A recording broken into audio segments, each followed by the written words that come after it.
começar aqui. Então, é desse conteúdo, como eu já falei para vocês, eu gosto bastante desse livro da Bioquímica Ilustrada, né, que era antes da Pamela Champ, e agora a gente encontra como Harper, ou tem um capítulo também específico da Anita Marzocco, que fala também dessas patologias específicas. Então, ambos, né, dessas duas literaturas, você pode consultar se tiver alguma dúvida em relação a essas patologias. Tem também algo mais clínico, né? Que é do Marx, que eu passei até para vocês, né? A literatura. Tem o do Bayes e tem o pai aí, né? Da bioquímica, que é o Leninger, que é bem complexo. Muitas vezes, para estudar uma patologia assim no Leninger fica mais complicado. Então, o objetivo que a gente tem hoje é entender como é que acontece desde a ingestão, né, de uma fruta, como é que acontece o metabolismo dessa frutose, ou, como eu falei para vocês, se a gente ingere uma fruta, ou se a gente ingere um copo de leite, ou algum alimento que tenha a galactose, como é que ela é metabolizada, e nesses pacientes, qual é o problema relacionado ao metabolismo desse monossacarídeo. Então, só lembrando, né? Nós temos lá a via metabólica e nós precisamos obter, obviamente, a glicose. Deixa eu só pegar a canetinha aqui, né? Só que essa glicose, que daqui a pouquinho a gente vai ver da glicólise, né? Que é a quebra da glicose, ela precisa ser metabolizada. Então, se eu faço, por exemplo, a ingesta da frutose ou da galactose, lembra que nós falamos que no sistema digestório, o que, que acontece? No sistema digestório, como já é um monossacarídeo, são moléculas muito parecidas com a glicose, elas não têm ação de enzimas digestivas, né? Lembra que a gente já estudou? Então, quando eu obtenho a frutose e a galactose, elas não são degradadas no intestino delgado. O que acontece com elas? Elas passam pelas microvelocidades, né? Elas passam pelas células em borda de escova e aí elas vão para o sistema porta-hepático. Então, chegando no sistema porta-hepático, tanto a frutose como a galactose, aí sim elas sofrem reações químicas, né? Elas sofrem reações químicas para que elas possam se transformar em glicose. Então, lembra que a gente estudou lá na digestão, né? Que tudo que for monossacarídeo não requer digestão, ou seja, não tem ação de enzima digestiva. Ele vai ter enzima o quê? Enzima hepática. Então, é a enzima que é metabolizada pelo fígado, que é responsável por converter essas moléculas em quem? Em glicose, tá? Então, o organismo, ele consegue absorver essas moléculas na segunda porção do intestino delgado, lá nas células em borda de escova, né, que a gente chama, porque são moléculas muito parecidas com a glicose, são monossacarídeos. Então, elas conseguem ser absorvidas. Então, aqui lembrando que a gente falou, né? Ó, então, na absorção, né? Eu tenho tanto a glicose como a galactose, né? Elas pedem ajuda de um cotransportador. Então, eu tenho um transportador de glicose que é chamado de GLUT. Lembra que a gente aprendeu? Então, o GLUT ele facilita a passagem de alguns carboidratos. Então, quando eu tenho a absorção, né? Aqui na outra figura, lá dos enterócitos, o que acontece? Eles são absorvidos, né? E aí, com a ajuda deste glúten, eu faço a passagem, né? Desses monossacarídeos. Então, eu tenho o cotransportador de glicose para galactose, e para frutose é transporte passivo, ela não precisa de gasto de energia, né? Lembra que a gente viu? Então, ela só passa com a ajuda desse transportador. Então, ela passa e lá nos enterócitos, né? Ela vai chegar no sistema porta-hepático para que ela possa posteriormente ser transformada em glicose. Então, para gerar energia, a gente tem que ter esse trabalho, né? Então, chegou na célula hepática, como está dizendo aqui, né? Esta frutose ela pode gerar ATP? Ela pode, tá? Mas o que acontece? Ela tem que sofrer reações químicas. Então, a gente vai ver várias vias metabólicas para que eu consiga chegar em ATP. Então, o objetivo de hoje é verificar quais são essas enzimas ausentes que, estando deficiente, não faz a conversão e acaba tendo acúmulo, né, dessa molécula via hepática. Então, aqui nós temos, né, no fígado, né, como a gente acabou de falar, onde ocorre esta conversão. E aí, o intuito é verificar, como a gente falou, quais são essas reações químicas. Deixa eu só pegar a outra via que eu acho melhor, essa daqui. Quais são as vias, tá? Onde acontece essa conversão. Então, vamos lá, ó. Então, eu tenho, né, a frutose chegando no fígado. Chegando no fígado, o que acontece? Ela tem que ser convertida em quem? Em várias moléculas. Ela pode ser convertida, por exemplo, em gliceraldeído 3-fosfato, tá? Quem é gliceraldeído 3-fosfato? É um precursor importante de uma via que a gente vai estudar daqui a pouco, que é a glicólise, que é a quebra da glicose. Então, se eu transformar em gliceraldeído 3-fosfato, o que eu consigo? Ó, eu consigo pegar essa molécula e revertendo as reações até chegar na molécula que eu quero, que é quem? Glicose, tá? Então, essas reações que vocês estão vendo, o que são? São normalmente a via que a gente vai aprender da glicólise. O que é a glicólise, que a gente vai ver daqui a pouquinho? É a degradação da glicose. Então, quando a glicose ela entra na célula, ela começa a sofrer várias reações químicas até se transformar num produto que a gente vai chamar de piruvato, ó, que vocês estão vendo aqui, tá? Professora, mas por que ela corta caminho, ela sai daqui e se encaixa aqui? Porque ela entra de uma outra via metabólica, né? Agora, eu não estou falando que eu tenho glicose para formar o piruvato, né? Eu estou falando que eu tenho o quê? Frutose. Se eu tenho frutose, como é que eu consigo pegar essa frutose e converter em glicose? Então, é o que eu estou mostrando para vocês. Primeiro, ela se transforma em gliceraldeído 3-fosfato. De gliceraldeído 3-fosfato, ele é um subproduto de quem? Da glicólise. E aí eu posso reverter as reações químicas, tá vendo? Aqui tá voltando as reações químicas, até que eu consiga chegar em molécula de glicose. Então, como eu falei para vocês, precisam de várias enzimas para que eu consiga transformar quem? Frutose em glicose. Professora, mas eu estou vendo também que se caso o organismo precise, ao invés de converter em glicose, eu posso fazer o quê? Eu posso pegar esse gliceraldeído 3-fosfato e já transformar num precursor importante, que é quem? O piruvato, tá? Então, como é que o organismo entende? Vai depender da disponibilidade de glicose. Se eu tiver, por exemplo, né, numa situação onde, eu tenho uma quantidade de frutose no organismo, tá? E eu tenho um período que eu entrei no jejum prolongado, ou seja, eu tenho uma baixa quantidade de glicose na corrente sanguínea. Qual é o intuito do organismo? É buscar via metabólica alternativa. Então, o que ele pode fazer? Ele fala, olha, já que não tem a glicose, né? Faz tempo que ele não come, faz mais de 8 horas que ele não come, o que a gente pode fazer? Vamos pegar esse precursor que está no fígado, que tem armazenado no fígado, que é a frutose.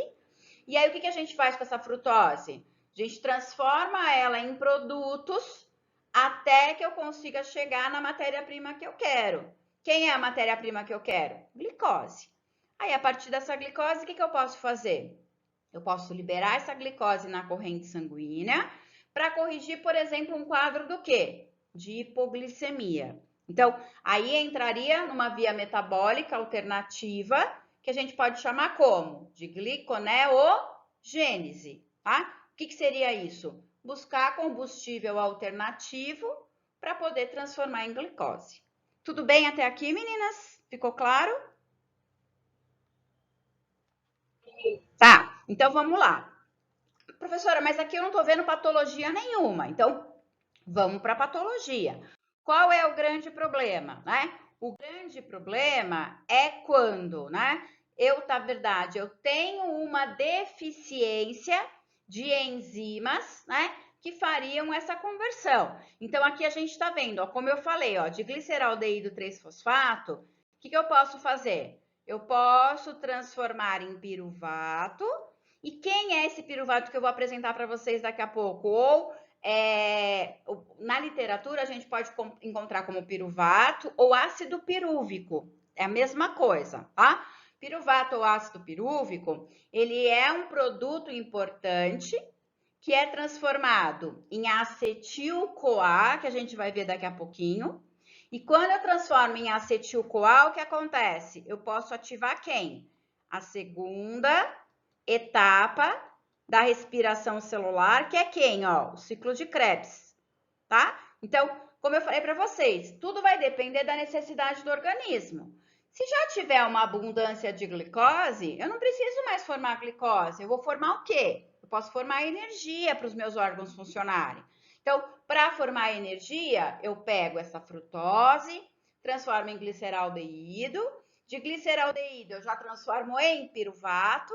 E o piruvato já ativa a segunda etapa da respiração celular. Para quê? Para no final eu conseguir produzir ATP para o organismo poder funcionar. Então, se eu tiver um período pós-prandial, o organismo vai funcionar de um jeito, ele vai ativar uma via metabólica.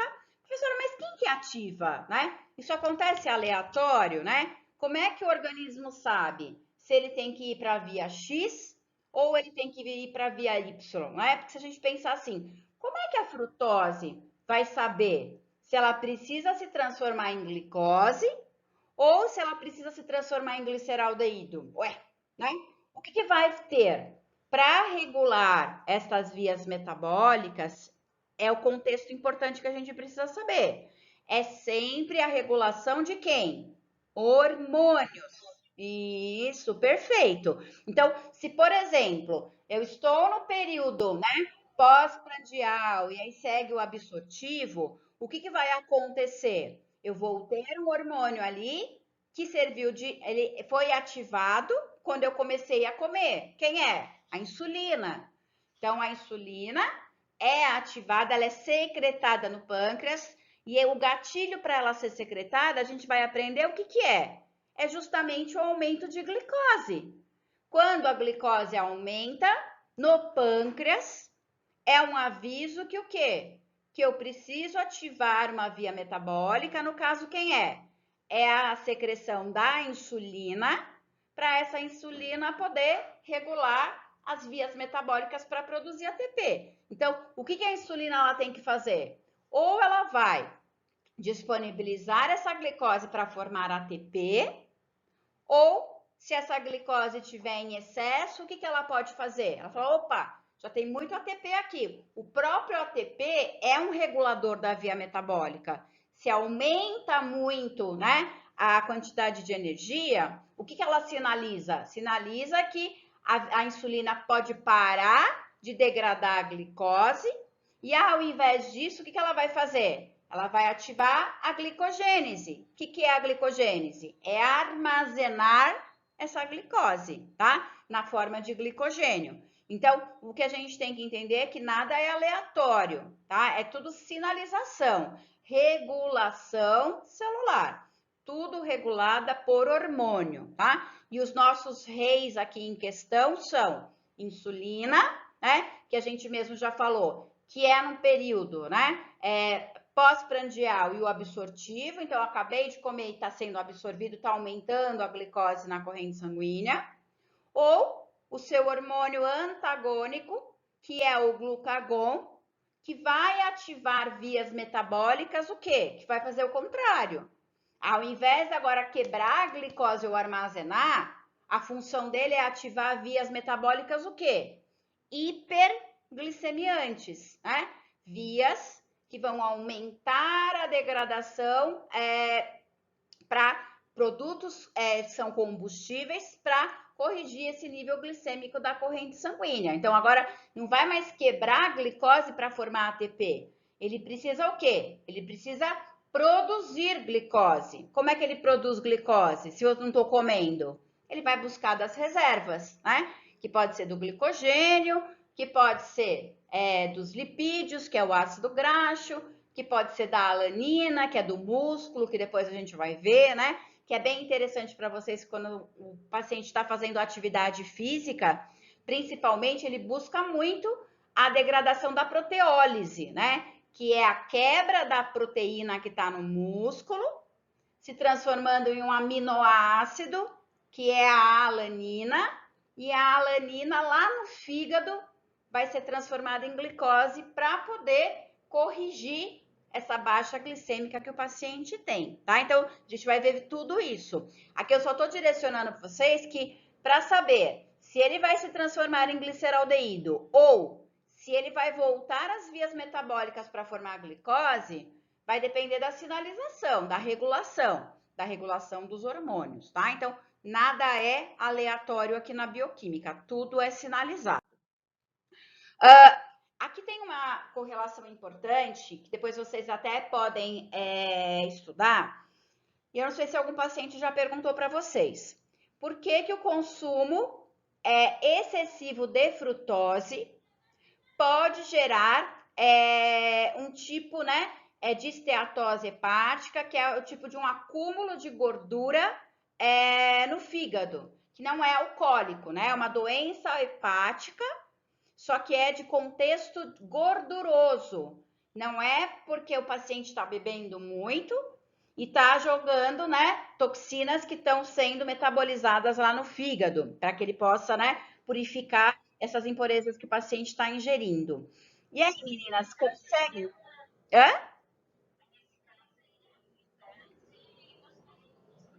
Não, não. O suco de fruta, por exemplo. Se eu tomo muito suco de fruta, ou se eu faço uma ingesta excessiva de frutose, frutose que vem da fruta mesmo, natural, tá? Não precisa ser nada artificial, não. Porque é que o paciente pode ter essa DHGNA, né? Que a gente chama de doença hepática gordurosa não alcoólica.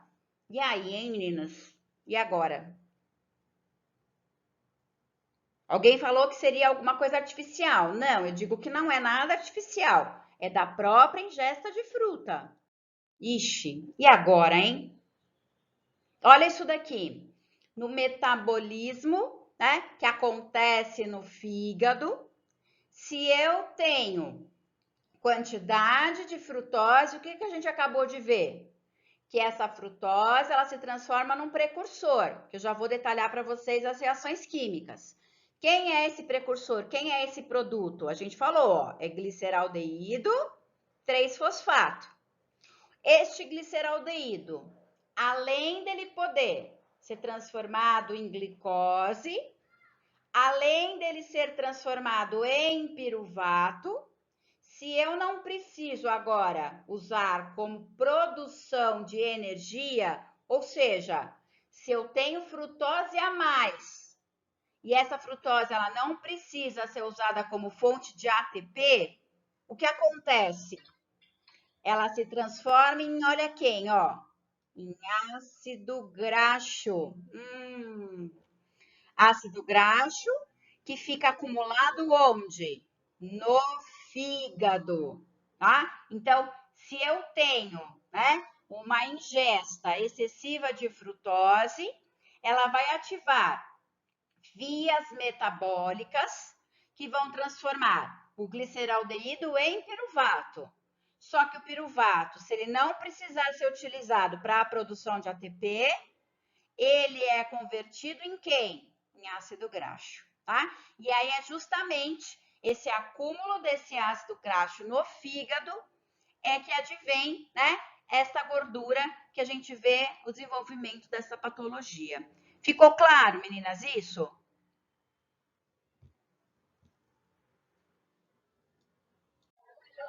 Oi.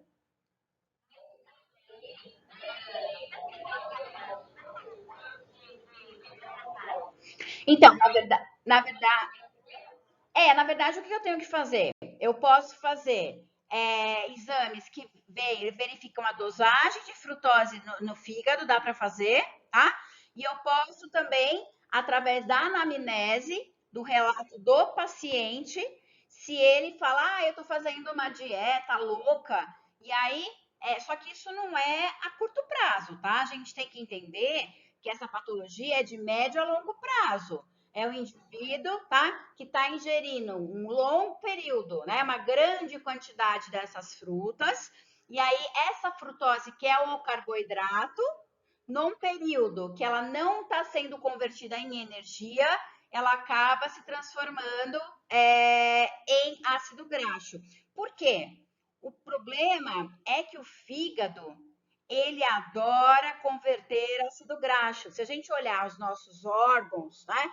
Eu tenho no fígado uma grande quantidade de uma organela, que é o retículo endoplasmático liso, tá? Se a gente comparar o fígado com o pâncreas, o fígado tem muito mais retículo endoplasmático liso. Por quê? Porque o retículo endoplasmático liso é uma organela que é responsável por quê? Pela síntese de lipídios. Então, ele adora fabricar o quê? Ele adora fabricar lipídio. Então, é por isso que eu tenho esse aumento na conversão de ácido graxo no fígado. E isso é causado devido a uma má alimentação, tá? A gente não está falando que, ai, meu filho comeu, acho que muita fruta hoje, ele comeu uma maçã, uma banana, isso vai acontecer. Não, tá? A gente está falando num paciente que, por exemplo, fica um ano com uma dieta alimentar, e aí ele fica muito restritivo, e aí ele acaba ingerindo uma grande quantidade de frutas, tá?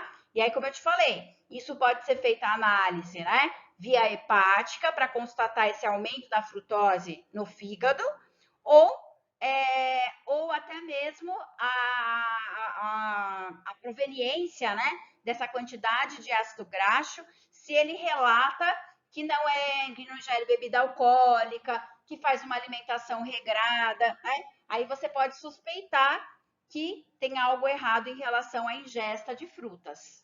Tudo bem? A esteatose. Também. Mas às vezes é que no tração você só consegue ver a presença da gordura, né? Você não consegue ver a origem dela, né? Mas sim, né? Você consegue verificar sim que tem um acúmulo excessivo de gordura ali, com certeza, tá? Agora, tem essa via metabólica que eu estava falando para vocês, que é isso daqui, ó. Então, não precisa, eu sempre falo para os meus alunos, o aluno que está estudando bioquímica, ele se assusta porque ele acha que tem que ficar decorando as vias metabólicas. Não, tá? O segredo é entender a via. Porque se ele entende a via, ele sabe bater o olho e ler uma sequência de reações químicas que estão acontecendo. Então, vamos lá, meninas, ó. Então, perceba, ó. Então, vamos pensar aqui que eu ingeri uma fruta, tá? A frutose está aqui. Oriunda, né? Então, é um monossacarídeo, oriundo da ingesta, por exemplo, daqui, ó, da maçã, tá? O que acontece? Para onde vai essa frutose que a gente falou? A frutose é um monossacarídeo que sai do sistema digestório, ou seja, ela passa pelas microvelocidades e pelo sistema porta-hepático ela é direcionada para onde? Para o fígado. Aí a história começa aqui, ó. Chegando no fígado, tá? O que acontece? Essa frutose, ela vai entrar numa via metabólica. Então, quando você está vendo essas reações químicas, cada reação química sempre tem a participação de uma enzima. E o que a gente tem que saber? Que essa enzima é sempre específica. Isso é uma regra muito importante. Beber uma água aqui que o ar tá seco. Então, aqui, ó. Se eu tenho a frutose, qual é a primeira reação química que vai acontecer na via hepática? A primeira reação química é essa frutose. Então, tá vendo uma seta aqui, ó? É essa frutose se transformar em quem? Frutose 1-fosfato. tá? Então, a frutose entrou no fígado, ela começa a sofrer reações químicas, e a primeira enzima que vai atuar sobre essa frutose, ela se chama frutoquinase, tá? Na literatura, você pode encontrar tanto com o C, que você está vendo aqui, como com QU, tanto faz a escrita. Quem é essa enzima? É uma enzima importante que vai fazer o quê? A quebra do ATP para quê? Para oferecer fosfato para a frutose. Tá vendo que a frutose aqui não tinha fosfato? O que acontece com ela na reação? Ela ganha fosfato. Então, essa reação química, a gente pode chamar ela de fosforilação. O que é uma reação de fosforilação? Fosforilação é quando eu uso o ATP. Então, quer dizer, eu pego uma molécula de ATP, que é adenosina trifosfato, ela tem 3 moléculas de fosfato. O que a enzima faz? Ela usa essa energia, ou seja, quebra o ATP, libera um fosfato. Para onde que vai esse fosfato? Justamente para a molécula, ó. Foi para a frutose um fosfato. Quando ela perde ATP, ela tem 3, né? Adenosina trifosfato. Ela perde um fosfato, ela se transforma em quem? Adenosina difosfato. Então, assim, essa é a primeira reação química que vai acontecer no fígado para transformar o quê? Vamos lá, para transformar a frutose em frutose 1-fosfato. Por que é importante as moléculas ganharem fosfato? Isso aqui é legal de vocês saberem, para quando alguém perguntar para vocês, nossa, a glicose entrou na célula. Por que a glicose, quando ela entra na célula, ela já não, consegue sair de volta? Ela não, né? Se ela passa através do transportador que é o GLUT, assim como ela entra na célula, ela poderia sair. Sim, né? Por que ela não sai? Então, para uma molécula não sair de uma célula que ela entrou, o que se faz? Eu ofereço para essa molécula fosfato, eu fosforilo aquela molécula, tá? Então, fosforilar, o que é? É dar fosfato, tá? Quando eu dou fosfato para a molécula, o que acontece? Então, a frutose ganha fosfato, ela fica como frutose 1-fosfato. Quando ela ganha esse fosfato, ela consegue sair de volta? Não, porque fixei fosfato na molécula. Então, é uma maneira de fixar a molécula dentro da célula. Por quê? Porque pela permeabilidade seletiva da célula, né, da membrana, se a gente lembrar, tem íons, tá? E quando eu tenho a presença desse fosfato, esse fosfato, ele impede que ocorra a passagem dessa frutose pela membrana plasmática. Tudo bem isso aqui, meninas? Deu para entender? Isso aqui é a mesma coisa que vai acontecer com a glicose, tá? A glicose, ela também vai fosforilar. Só que como ela fosforila, a glicose também ganha fosfato para se transformar em glicose 6-fosfato. Para quê? Para ela se fixar na célula. Se ela não, olha aqui, ó, aqui em cima, ó, tá mostrando, ó, glicose, tá vendo? Através de uma enzima que a gente vai chamar de hexoquinase ou cicloquinase, o que acontece? Olha lá, ó, glicose 6-fosfato. Eu dou fosfato para ela. Quando a molécula ganha fosfato, ela consegue sair da célula? Não, eu fixo, tá? Então, na reação química aqui, ó, a frutose ganhou um fosfato pela quebra do ATP e se transformou em frutose 1-fosfato. Como eu falei, precisa ficar decorando essa reação química? Não. Por que ela é importante, então? Por que você está me explicando? Porque existem pacientes que não conseguem secretar essa enzima aqui, ó, que é chamada de frutoquinase ou frutocinase. Se o paciente não secreta essa enzima, que é via hepática, né, que é no fígado, Qual é a patologia que ele vai ter? Ele vai ter uma patologia que é chamada de frutosúria. Frutosúria essencial. Conheciam essa palavra, meninas? Frutosúria, tá? Então, frutosúria é quando o paciente tem ausência de quem? Desta primeira enzima, que é chamada como frutoquinase, tá? Se ele não tem a frutoquinase, o que acontece? Ele não consegue converter a frutose em um fosfato, e aí o que acontece? Acontece que ele pode começar a acumular frutose aonde? Frutose no fígado. Mas pensa no que eu falei. Será que essa patologia ela é grave? Porque o que pode acontecer com essa frutose que ainda não ganhou fosfato? Não! Que ela, antes de virar, ela não vai conseguir virar gordura, porque isso aqui parou tudo, ó. Esquece isso daqui, ó. Isso nada vai para baixo, ela não vai conseguir se transformar em glicerol, nem em acetil-CoA, não vai conseguir. O que acontece? Se ela não ganhar fosfato, assim como ela entrou do fígado, o que pode acontecer? Ela pode sair. Isso. Por que ela pode sair? Porque, porque não tem fosfato, porque eu não fixei fosfato para ela permanecer no fígado. Então,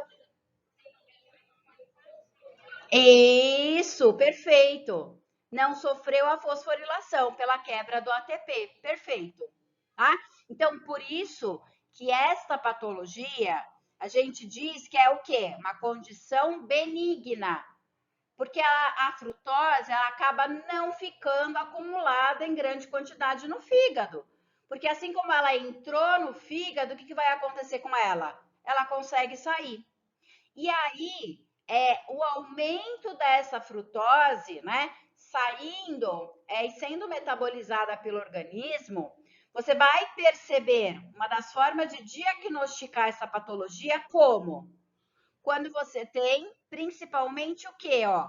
Um aumento de frutose urina, na urina, tá? Ela primeiro na corrente sanguínea, mas depois ela vai ser metabolizada, né, pelos rins e acaba sendo liberada onde? Na urina, tá? Então, quando você tem, como é que você pode fazer o diagnóstico? Você pode verificar se tem aumento de frutose na urina ou tem exames mais específicos, que aí são só com kits que a gente chama, né? Tem kit escocês, tem vários kits, aonde você consegue detectar se eu tenho exatamente a ausência de quem?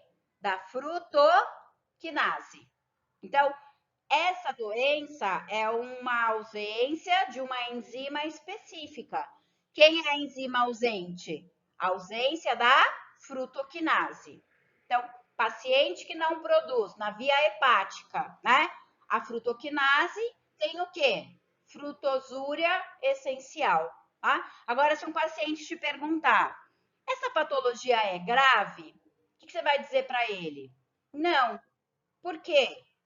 Porque apesar de não ter esta enzima, o que acontece? A frutose, ela consegue sair do fígado e aí parte desse excesso de frutose consegue o quê? Ser excretado aonde? Na urina, tá? Então, acaba sendo uma condição que a gente chama de condição o quê? Benigna. Tudo bem, meninas? Agora, vamos ver esse segundo caso, ó. Vamos pensar que agora o paciente, ele produz sim a frutoquinase. Então, ele, por exemplo, né, ingeriu um suco e colocou ainda açúcar. Então, tá cheio de frutose. A frutose de novo. No fígado, pede ajuda da frutoquinase, ela fosforila o ATP, dá frutose um fosfato. Então, eu formei a frutose um fosfato.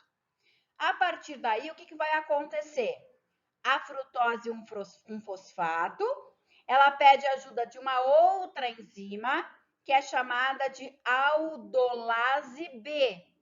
Então, essa enzima, que é a aldolase B, o que ela vai fazer? Ela vai transformar a frutose 1-fosfato em quem? Em gliceraldeído, tá? Então, é uma conversão para que eu consiga chegar em quem? Gliceraldeído, 3-fosfato, que é aí que eu expliquei para vocês. O que acontece? Ou ele volta às reações químicas para formar glicose, ou ele pode formar o quê? Piruvato, ou se eu não quero nem formar glicose, porque eu acabei de ter uma refeição, tá cheio de glicose na corrente sanguínea, eu acabei de produzir ATP, se eu não vou nem usar para energia e nem oferecer glicose, o que eu posso fazer? Armazenar. Eu posso armazenar na forma do quê? Olha aqui, ó.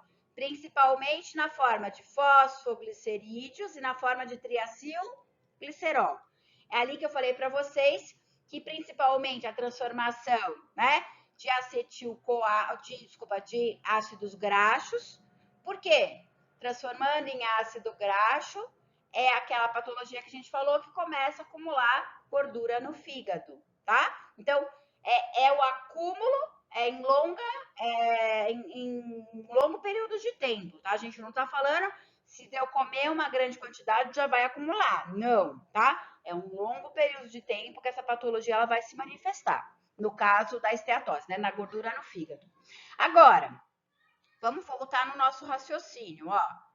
E se eu falar para você que agora, ao invés de ter deficiência da frutoquinase, eu não tenho a produção da aldolase B. O que vai acontecer? Agora, o paciente vai ter um acúmulo do quê? Agora, ele vai ter um acúmulo, olha de quem?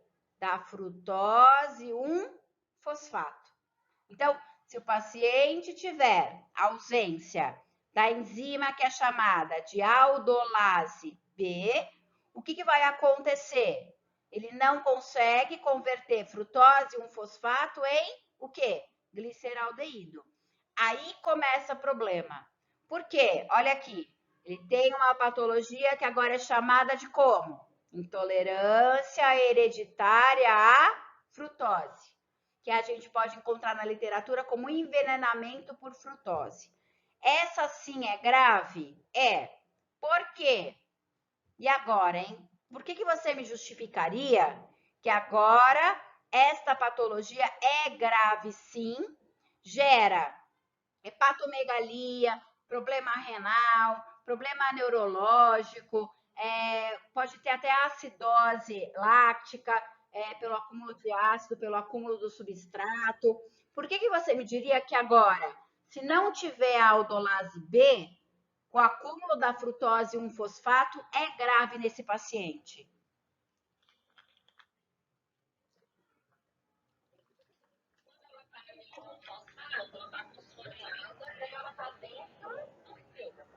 Isso, perfeito.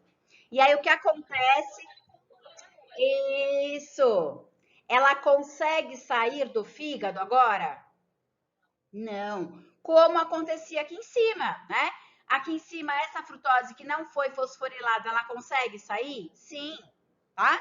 Mas uma vez fosforilada, uma vez transformada em frutose 1-fosfato, o que acontece? Ela não sai do fígado. E aí, se ela não sai no fígado, o que acontece? O seu acúmulo acaba se transformando no quê? Numa toxina. Numa toxina que principalmente pode gerar o quê? Falência hepática, tá? Sabe o que é? Proibido a ingestão de frutas, proibido a ingestão de todos os alimentos que contêm frutose. Simples assim. Não tem cura, tá? Entra como erro inato do metabolismo, tá? Que pode ser diagnosticado no teste do pezinho, no teste ampliado, tá? No simples não dá. E aí não tem cura, porque não tem como você adentrar na via hepática para oferecer uma enzima que o organismo não secreta. E aí entra o papel de vocês, né? Principalmente o nutricionista, montar um cardápio alimentar, onde principalmente eu faça o quê? Restrição de fruta. É um absurdo falar isso, mas a criança, ela fica proibida de comer fruta. Tá? E aí você me pergunta, professora, mas e as vitaminas, principalmente vitamina C, né? Que tem em grande quantidade de fibra. Tudo reposição. Você vai tudo repor com suplemento, tá? Tudo reposto com suplemento, porque ela não pode fazer a ingestão de fruta. É óbvio que pequena quantidade, ele não vai ter um acúmulo, né? Para ter um agravamento maior no fígado, mas pensa que isso é desde o nascimento, tá? Desde que a criança já começa a tomar um suquinho lá, onde a mãe já começa a pôr lá um açúcar, ou que ela dá a fruta raspadinha para ela no 6º mês, já começa esse acúmulo. Então, vai do 6º mês ao longo da vida, começa a acumular essa frutose e um fosfato, tá? Então, por isso que é uma patologia grave, ela não tem cura, tá? E aí, o que eu tenho que fazer? Eu tenho que fazer a restrição alimentar para evitar o acúmulo dessa frutose e um fosfato no fígado. Simples assim. Tudo bem, meninas? Então, assim, eu posso, né, ter essa via metabólica, né? Então, desde que tenha a deficiência da enzima, ela acaba se tornando muito grave. Bom, agora vamos pensar no seguinte: se eu tenho normal essas enzimas, né? Eu tenho funcionante a via metabólica, o que a gente tem que entender? Que essa frutose 1-fosfato, como a gente viu, ela vai se transformar em gliceraldeído, e aí de gliceraldeído, o que pode acontecer? Ela segue a via metabólica, onde ela pode se transformar num precursor, que é o glicerol, e aí de glicerol, né, o que pode acontecer?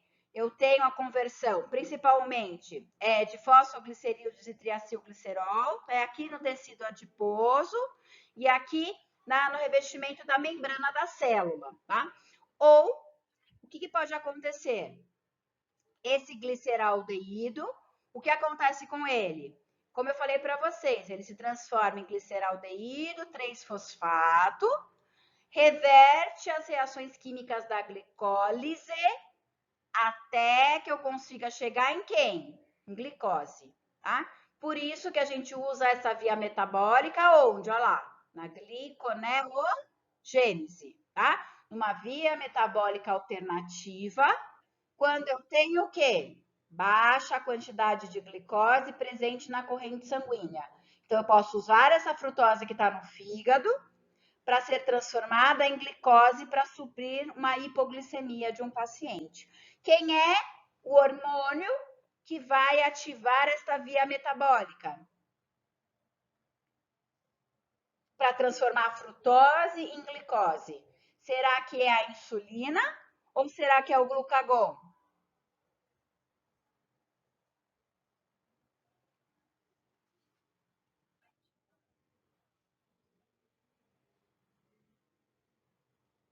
Quem é o hormônio regulador da gliconeogênese? Será que é a insulina ou será que é o glucagon? Vamos pensar, quem é a gliconeogênese? É uma via metabólica alternativa, não é isso? O que essa via metabólica faz? Ela busca combustível alternativo. Quem são os combustíveis alternativos que a gente falou? Pode ser alanina, pode ser lactato, né? Pode ser glicerol, pode ser frutose. Quando o quê?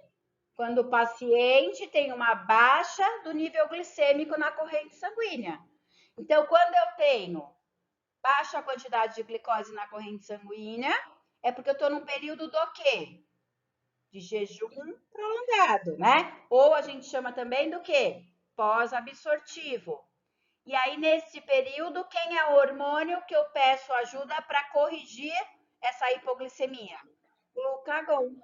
Glucagon, tá? Então, é o glucagon que vai regular e vai ativar essa gliconeogênese. Para quê? Para que eu possa usar essa frutose e ser convertida em glicose, tá certo? Mas aí, como eu falei, se ao invés de eu estar num período de jejum prolongado, se eu estou agora num período pós-prandial e o absortivo, que eu estou comendo,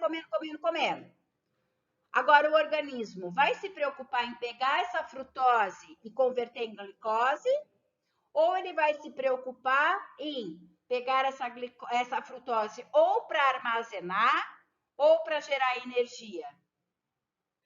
Para gerar energia. Agora, justamente, é um outro hormônio que eu vou pedir ajuda. Quem agora é o outro hormônio que vai ser o gatilho para essas vias metabólicas? A insulina, tá? Então, enquanto a insulina sempre controla, né?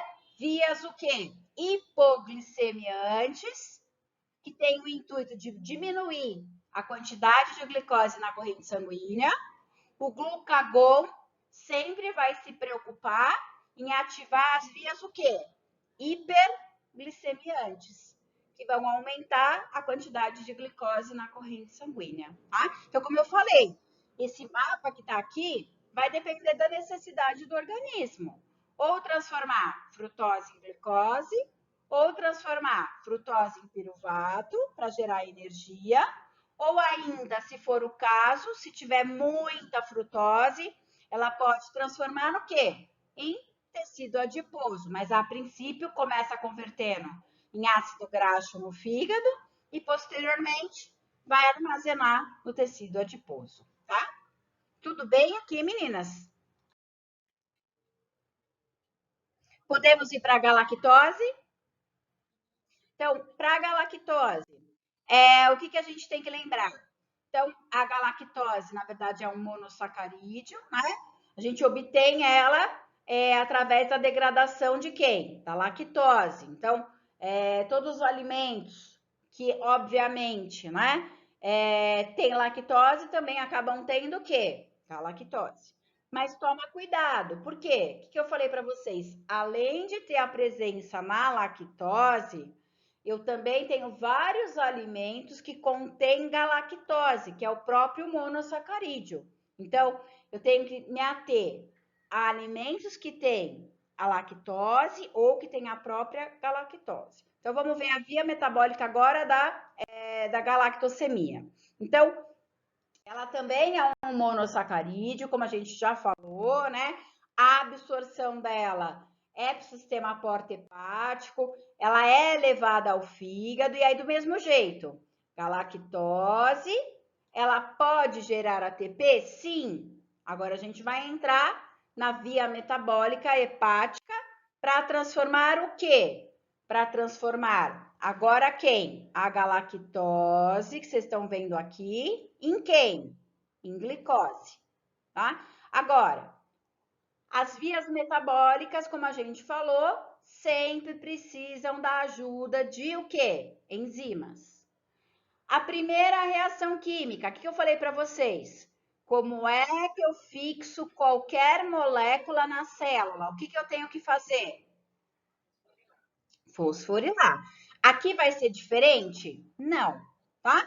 Então, para fixar a galactose no fígado, o que eu faço? Quebra do ATP, libero fosfato e transformo o quê? Galactose em quem? Galactose 1-fosfato, tá? Aqui já começa problema de novo. Por quê? Porque agora pode ter ausência de quem? Desta enzima. Isso, que é a galactoquinase.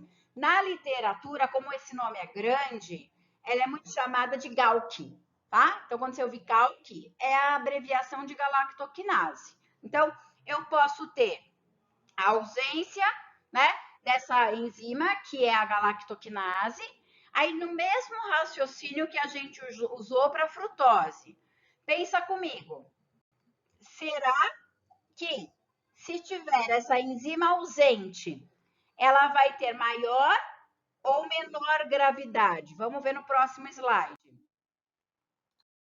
Aqui, tá? Que está mostrando a via metabólica inteira. Então, eu tenho a galactose. No fígado, ela precisa ser transformada em galactose 1-fosfato, tá? Pela galactoquinase. Se eu não tiver a galactoquinase, eu já começo tendo o quê? Uma patologia que a gente vai chamar como deficiência de galactoquinase, tá? Professora, essa patologia ela é muito grave? De novo, ela não é tão grave. Por quê? A mesma história da frutose. Se você não fosforilou a galactose, o que pode acontecer com ela? Ela vai sair, ela pode sair do fígado. E aí, saindo do fígado, ela pode ser excretada onde? Ela pode ser excretada na urina. Por isso que o paciente tem um aumento, principalmente, né, de galactose na urina, que é chamada de galactosúria, tá? Também há um aumento na corrente sanguínea, porque sai do fígado e vai para a corrente sanguínea. E aí tem esse nome de galactosemia, tá? Que é a presença, o aumento de galactose no sangue, tá? Bom, por que essa patologia não é tão grave? Porque ela não fica acumulada no fígado. Mas tem um porém. Diferente, né, da frutose, o que pode acontecer? Quando eu devolvo para o organismo a galactose, tem uma enzima que é chamada de aldose redutase. O que essa enzima pode fazer? Essa enzima normalmente ela está presente no fígado, tá? E tem outros órgãos também atuando, principalmente na retina.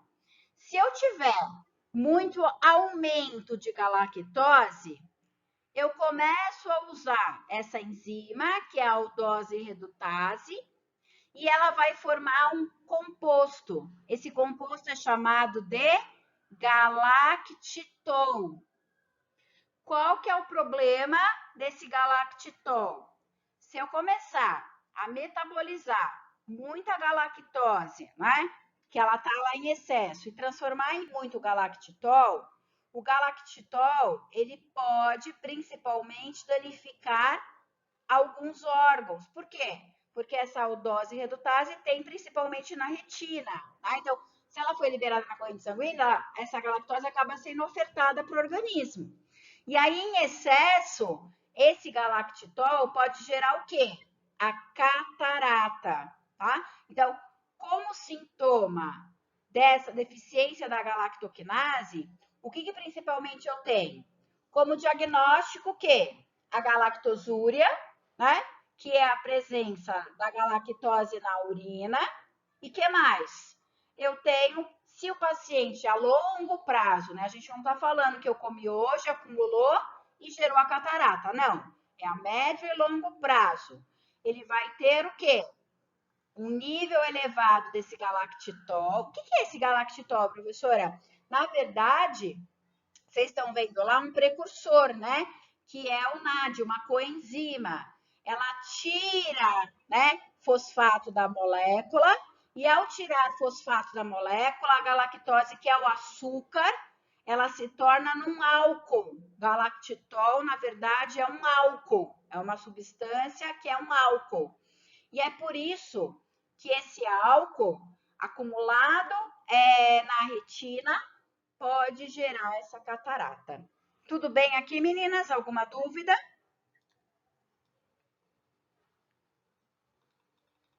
Então, vamos seguir.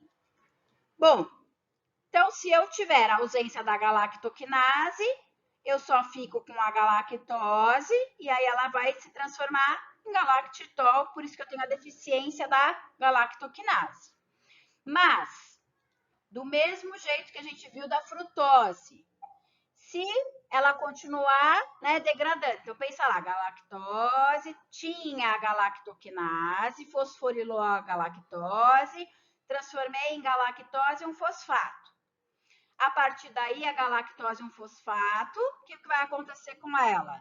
ela vai ser transformada em quem? Ela vai ser transformada em glicose 1-fosfato.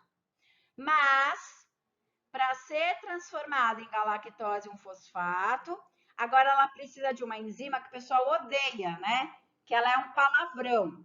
Ela se chama galactose 1-fosfato uridiltransferase, que agora a gente chama de GAUT. Ah, professora, é bem melhor o GAUT, né? Com certeza. Então, ó, galactose 1-fosfato uridiltransferase. Então, se agora, vocês estão vendo aqui nesse risquinho, né? Agora a gente está aqui. Se não tem a presença da GAUT, pensa comigo. Agora, será que essa patologia vai ser mais branda ou será que agora ela vai ser mais grave?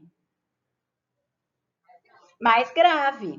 De novo, por que ela é mais grave? Que é a mesma história que a gente viu da frutose. Porque agora a galactose ganhou o fosfato. Se ela ganhou o fosfato, ela fica muito mais acumulada onde? No fígado. Então, uma das principais manifestações clínicas é lesão hepática, tá? A lesão hepática, eu tenho, na verdade, uma esplenomegalia agora, um aumento do fígado, tá? Principalmente pelo acúmulo dessa substância, que agora não tem mais efeito no organismo, né? Eu não consigo metabolizar, ela ficou parada ali, e ela acaba se transformando o quê? Numa toxina. Então, essa é a galactosemia clássica, que ela é diagnosticada no teste do pezinho também, tá? Então, é na triagem neonatal, para a gente verificar se tem a ausência da GAUT. E agora? Pensa comigo. E se agora eu não produzo a GAUT? O que é a restrição alimentar desse paciente? Agora complicou ou não? Complicou. Por quê? Porque agora eu vou pensar na alimentação desde o início. O que é da alimentação desde o início? Leite materno. Exatamente. Pode ofertar o leite materno para essa criança? Não. Porque tem galactose, né? Pela presença da lactose. Esquece. Qualquer alimento que tenha galactose, agora a palavra entra o quê? Proibido. Então, de novo, né? Qual é o tratamento? Tem como repor a enzima? Não. A enzima está deficiente, já era. É via hepática, é via celular. Esquece. Eu tenho que fazer o quê agora? Uma restrição alimentar. Então, a mãe, desde o nascimento, tem que comprar um leite caríssimo, por sinal, né? Que é um leite sem lactose. E essa criança vai tomando até o 6º mês. Imagina quanto que ela vai gastar. Até o 6º mês, para eu poder começar a inserir outros tipos de alimento. Porque, por exemplo, proteína pode? Pode, né? Mas, lembra que eu falei, tem uma lista enorme com alimentos que contém o quê? Galactose, que depois eu passo para vocês, tá? Figo, que a gente nem imagina, né? Eu acho que na tabela que eu lembro, o figo é um dos alimentos que mais tem galactose. É proibido comer figo de jeito nenhum, pode comer figo. Mas tem na alface, tem na soja. Você fala, vamos trocar o leite, né, pelo de soja. A soja também tem galactose, né? Então, assim, cálcio, por exemplo, é muitas vezes algo que precisa ser reposto, porque se a mãe tira o leite, né, depois, no decorrer da vida dessa criança, eu tenho que suprir com certas vitaminas que ela vai precisar voltar a ingerir. Porque na alimentação você fala, tá bom, até o 6º mês ela tá tomando leite sem lactose. Mas depois será que a mãe vai continuar, né, comprando esse leite sem lactose e vai começar a fazer todas as receitas sem lactose? Então, e a gente tem que lembrar que além dos alimentos, além das infinitas embalagens, né, dos produtos que têm leite, derivados do leite, existem muitos medicamentos que contêm tanto lactose como galactose, tá? Depois vocês olhem lá, se vocês não sabiam disso, na bula dos remédios, muitos alimentos têm a presença, muitos alimentos não, muitos medicamentos têm a presença da lactose e da galactose. Então, tem que também instruir, né, essa mãe que toda vez que ela for dar um medicamento, ela olhar na bula desse medicamento para ver se também não tem o acúmulo dessa toxina. Além de dar problema hepático, né? Como essa toxina, muitas vezes o excedente, ela acaba de alguma maneira extravasando pelo fígado depois de um tempo, né? O fígado dá uma lesão hepática, ele para de funcionar e começa a extravasar essa toxina. Os relatos também dizem que pode também gerar um retardo mental. Por quê? Porque a toxina acaba caindo na corrente sanguínea e vai para o sistema nervoso central. Além disso, nas mulheres, a gente vê um quadro que a gente chama de anemorreia, que é a alteração do fluxo menstrual, tá? Depois de um tempo, é sabido na literatura que se continuar acumulando essa galactose, principalmente nos ovários, né? A anemorreia é uma alteração desse fluxo menstrual. Mas, se eu continuar acumulando essa toxina, pode gerar o quê? Falência ovariana, tá? Então, é bem grave essa patologia. O paciente pode chegar a ter falência múltipla de órgãos, intoxicado, né? Pelo próprio leite. O que a gente vê é que em regiões mais abastadas, né, pensa que não tem o teste do pezinho. Então, tem que rezar para essa criança não nascer com essa porcentagem que a gente tem de 1 para 30 mil nascidos vivos, porque ela é autossômica recessiva. Porque se nascer e não fizer o diagnóstico, o que a mãe vai começar a entuchar nessa criança desde o nascimento? Leite, tá? E aí, no sexto mês, do sexto mês para 1 ano de vida, o que acontece? A criança começa a ter problema neurológico, começa a ter efeito cognitivo, né? Então, uma criança que deveria começar a falar, caminhar, balbuciar as primeiras palavras, ela tem toda uma deficiência no sistema neuropsicomotor.